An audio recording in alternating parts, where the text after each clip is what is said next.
So here at Crail Raceway, we do have some rules that we want you to abide by.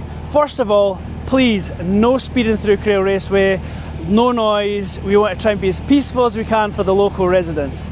The next thing, when you come into our beautiful establishment, please don't speed. Obey the speed limits we have put in place. It's for your safety and members of staff. So when you arrive at Crail Raceway, the first thing you should do if you want to race your car is come to the black box.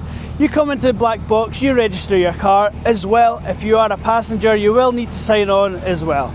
At this point here, you'll pay, you will get a band, same as mine here, the pink band.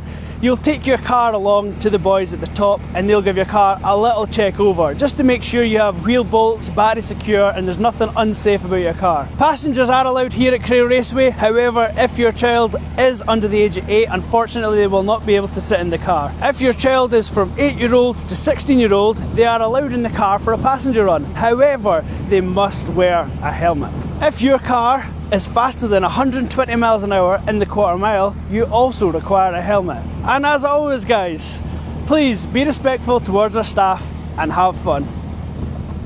Yes.